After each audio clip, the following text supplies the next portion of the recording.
No one will tell us.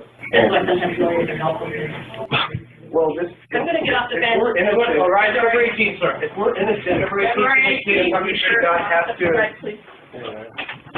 Oh my God. This is just a mock. Listen to this. Protect and serve. Don't laugh. Injustice is no laughing. You guys are pathetic. This edition of the Ridley Report is brought to you by LRN.FM. Feds don't want you to hear them.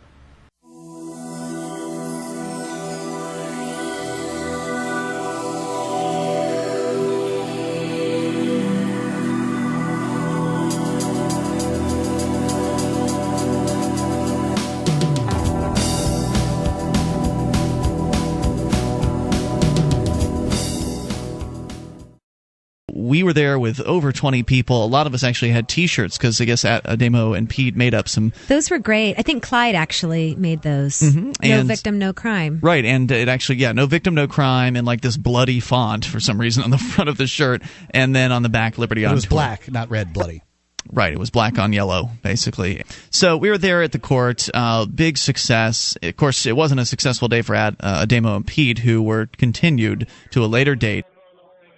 And so they're just screwing around as usual, and they've delayed the trials till the 18th, February 18th. That's correct. The guys from Liberty on Tour are hoping even more people can come out to this one. And one of the things that's kind of going to be interesting about them continuing this, like if they keep delaying and they keep putting it off, well, this time we decided to become more active at the courtroom than before, because now we've got these great flyers that Meg made up, the Don't Take a Plea Bargain flyers that we've been handing out for the last several weeks, actually the last few months here in Keene, at the morning arraignments that they have at district court, to encourage people to say, hey, look, this system is a scam. And, of course, a lot of people that go to court know it. They know it's a scam. They know it's just milking them for money. So it kind of lays it out for them. It lays out the case against taking a plea deal. And we're out in the lobby, all kinds of victims of the court sitting there waiting for their hearings and their trials, and so we're passing them out, you and I and Meg, I think a couple other people, we're just passing these things out all on the inside of this courthouse, and so now they want us to come back. Well, guess what? We're going to do it again. Right, so it's a disincentive to them, instead of just trying to drag everybody in there over and over again, which they have all kinds of fun doing. They did that with Catherine Bleich the last time. Now, dragged her up from Texas and then said, "Oh, we'll have you back." Now they have a disincentive because these are their suckers, their pigeons. Right, they want to keep them in the dark. Yeah. I wonder if we could find out if there are any other wiretapping cases that are going on in that particular district between now and then, and if we could go down and support those people and educate people on it's not a bad idea. Jury nullification and plead, something between now and then. It was an hour drive. I don't know how you'd find that out. Maybe you'd have to call the defense attorney or the state defenders.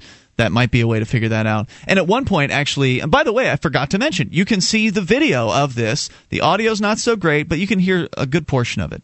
You can see the video of Ademo and Pete in court today. You can go to freekeene.com. It's right there at the top of the page. And at one point, you'll hear me ask the prosecutor, how many of your crimes today or your cases today have real criminals that actually had a victim? How many of your 15 cases are actual violent criminals? On the court. Just curious. On the court.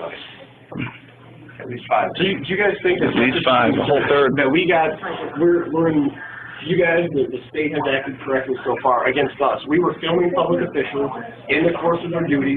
We ended up in a cage. And at first he didn't want to answer the question, and then he answered it. He had 15 cases total, of which 5 had victims. Well, I'm going to get off the bench. We're innocent. All right, February 18th, sir. If we're innocent, February 18th, we should not have to. Oh my God. This is just a mock. Listen to this. Protect and serve. Don't laugh. Injustice is no laughing. You guys are pathetic. 30 minutes. You don't understand how hard these guys work. You guys are fucking gangsters and three-piece suits. I'm talking to you. I don't want to jump in your boots. I didn't agree to your content. I didn't agree to that. People's lives you play with, man. Can I put a piece of paper in front of you and tell you you Not a game. on it? No, at the same time, you don't have the right to talk to me. Please sign it. No, I right to talk to you. I'm mad ahead of you guys. You arrogant prick. I always call him every day. You know, and if natural law conflicts with man-made legislation, I think natural law is higher. You know, we know it's right not to steal or kill or harm somebody. We don't need to look to a piece of paper for that. It's funny, right? No, I was just laughing at her. I'm not laughing at you at all. Yeah, if you guys haven't watched our videos yet, watch them and see who the aggressors were that day. And I think it was this guy back here. They're the real criminals are right back there. They're the ones that did the You can put kidnapping. your suit on today and look happy, but that day you guys were thugs, calling us names and treating us roughly and laughing about it, man. So, all right, have a conscience, dude.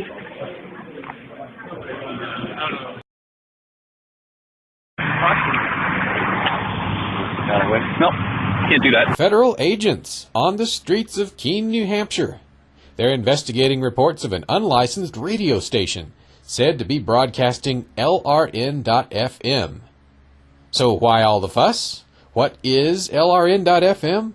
Well, it's probably not something these agents want you to listen to. It's a 24-hour news talk broadcast, all pro-liberty. A true authoritarian-free zone. Tune in at LRN.FM to listen or broadcast their signal. LRN.FM. Feds don't want you to hear them.